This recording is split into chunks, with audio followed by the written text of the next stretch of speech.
Доброго ранку, 9 година, час новин на АТР. Ви дивитеся «Заман». 18 грудня, 1390 день анексії Криму. У студії Ескендер Маматов. На допит у Генеральній прокуратурі сьогодні чекатимуть Міхейла Саакашвілі. За півгодини о 9:30 він має з'явитися до слідчого. Напередодні політик та його адвокат заявили, що на допит Міхейл Саакашвілі прийде. А вчора черговий марш за імпічмент, що Саакашвілі щонеділю проводить у неділю у центрі столиці, закінчився штурмом Міжнародного центру культури і мистецтв. Це колишній Жовтневий палац. Зараз там перебуває наша кореспондентка Оксана Гуцул. Вона детальніше розповість. Оксано, тобі слово.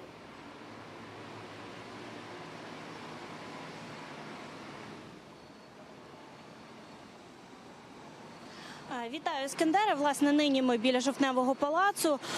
Тут обабіч нього ми бачили два автобуси нацгвардійців, протестувальників немає. А про вчорашні події, власне, тут нагадують лише побиті вікна в дверях.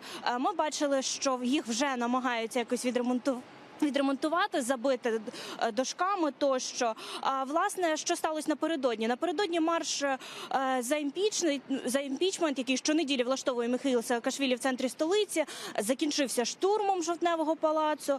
Під час віче на Майдані Незалежності лідер руху нових сил закликав людей іти до Жовтневого палацу та влаштувати тут штаб. Мы сейчас отсюда идем. Палац Жовтневый. И в Жовтневом палаце будет штаб нашего координационного совета.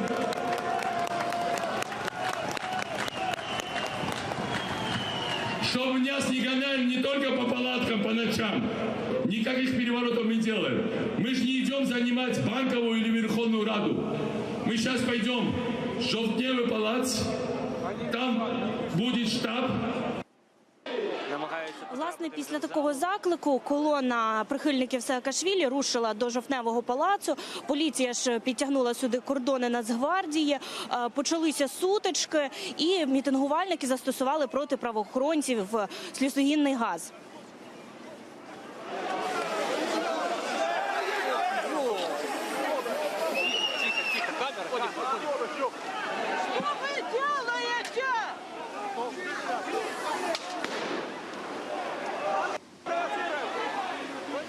Власне, після штовханини мітингерам вдалося потрапити до холу Жовтневого палацу, проте далі їх не пустили кордони нацгвардійців. Після закликів Міхейла Саакашвілі мітингувальники полишили Жовтневий палац і повернулись до палаткового містечка. Проте сам Міхейл Саакашвілі пізніше людей, які штурмували Жовтневий палац, назвав провокаторами. Мы призвали расследовать для международной общественности четко, кто были эти провокаторы, кто кидал петарды, кто призывал штурмовать, кто шел на передние фланги, кто прорывался. И кто это за люди, они были многие в балаклавах. И, насколько я понимаю, никто из них не задержан. Я хочу знать личность этих людей, я хочу, чтобы они были наказаны. Власне, поліція вже відзвітувала про те, що до лікарні потрапили 32 правоохоронців з отруєнням невідомим газом.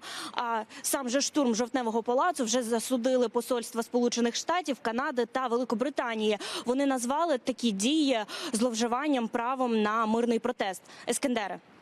Дякуємо. Це була Оксана Гуцул. Вона перебуває під будівлею Жовтневого палацу. Вона розповіла нам про вчорашні події на чолі з Міхейлом Саакашвілі.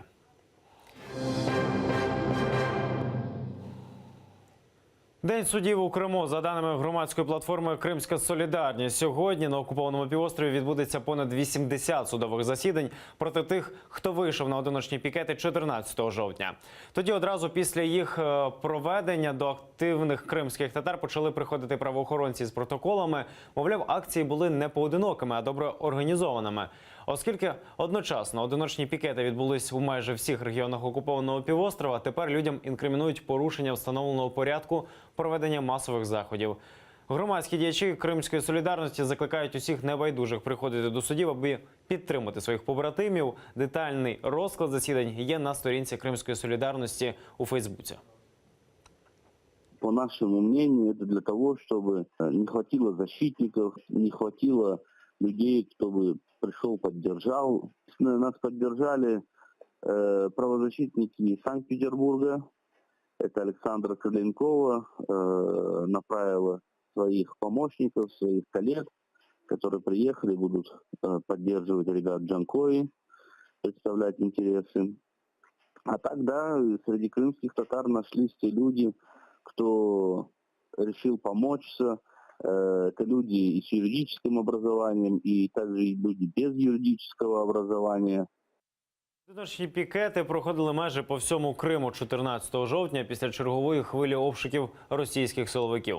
Напередодні 11 жовтня окупанти вдерлися до будинків 6 кримських татар: Тимура Ібрагімова, Марлана Сулеймана Асанова, Мамета Белялова, Сейрана Салієва, Сервера Зікір'яєва і Ернеста Аметова. Пізніше їх звинуватили у тероризмі. Вже найближчої суботи більше сотні кримських татар вийшли на поодинокі пікети до дороги із плакатами «Кримські татари – не терористи. Припиніть репресії проти кримських татар». І до інших судових справ. Окупаційний центральний райсуд Сімферополя сьогодні продовжить розгляд так званої справи 26 лютого. Попереднє засідання відбувалося минулої п'ятниці. Тоді допитували Алі Асанова та Мустафу Деграменджі. Засідання розпочнеться об 11-й за кримським часом. Фігурантам сфабрикованої справи закидають участь у масових заворушеннях під час мітингу за цілісність України під стінами Кримського парламенту 26 лютого 2014-го. Під час допитів у суді чоловіки заявили, що на мітинг прийшли добровільно, як тільки дізналися про це з соціальних мереж. А у підконтрольному Кремлю Верховному суді півострова сьогодні о 13-й за Кримом розглядатимуть апеляцію на вирок журналісту Миколі Семені. 22 вересня підконтрольний Кремлю залізничний районний суд Сімферополя засудив кримського журналіста Радіо Свободи до 2,5 років умовно і заборонив займатися публічною діяльністю. Микола Семена подав позов на оскарження вироку. Справу проти нього окупанти порушили торік у квітні через статтю, в якій начебто містилися заклики до порушення територіальної цілісності Росії. Микола Семена свою провину заперечує і запевняє, у своїх матеріалах він лише реалізовував право на вільне висловлення думки.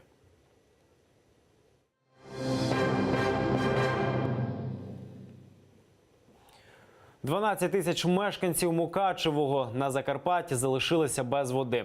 Через підтоплення 24 свердловин, з яких місто качає питну воду, центральне водопостачання у містечку зупинене. Влада підвозить туди бутильовану воду. Унаслідок паводків залишаються підтопленими близько 300 домогосподарств, понад 100 підвальних приміщень та більше 1000 гектарів сільгоспугідь. Станом на вихідні рівень річок почав знижуватися. Люди потрохи повертаються до своїх помешкань. Рівень води, що розлилася на вулиці Шевченка, сягав близько 2 метрів. Зараз ще десь метр. Тим часом штормове попередження на сьогодні синоптики оголосили у половині областей України. Обіцяють дощі, мокрий сніг, хуртелиці та ожеледь. Найгірші погодні умови очікують у північній, центральній та південній частині країни.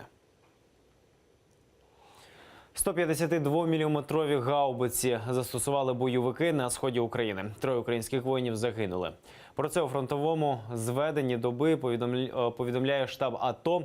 Сталося це в районі Світлодарської дуги, де проросійські найманці стріляли із важких мінометів та артилерії великого калібру. На Донецькому напрямку ворог намагався атакувати наші позиції за допомогою бойової машини піхоти. Українські військові змушені були відповідати, однак лише зі зброї, дозволеної Мінськими угодами. Надати Україні летальну зброю закликає Сполучені Штати Америки, Польща. Тамтешній міністр закордонних справ Вітольд Ващиковський у Вашингтоні намагається переконати американців у розширенні військової допомоги нашій країні. Летальна зброя, на думку Ващиковського, Україні необхідна для стримування бойовиків на Донбасі та у Криму, яких підтримує Росія. Щодо постачання Києву летальної зброї із Варшави, то міністр зазначив, таке рішення має обговорюватися у широких політичних колах у самій Польщі. Треба сподіватися, рано чи пізно все ж зброя почне поступати в Україну. Ми також, звичайно ж, співпрацюємо з Україною і передаємо деякі елементи військового спорядження, але це не летальна зброя. Наразі це всі новини. Аби знати більше, дивіться наступний випуск «Замани» з Мевлі Мохтарова об 11-й годині. А просто зараз ефір продовжить програма «Саба» із Єлизаветою Цереградською. Будьте з нами.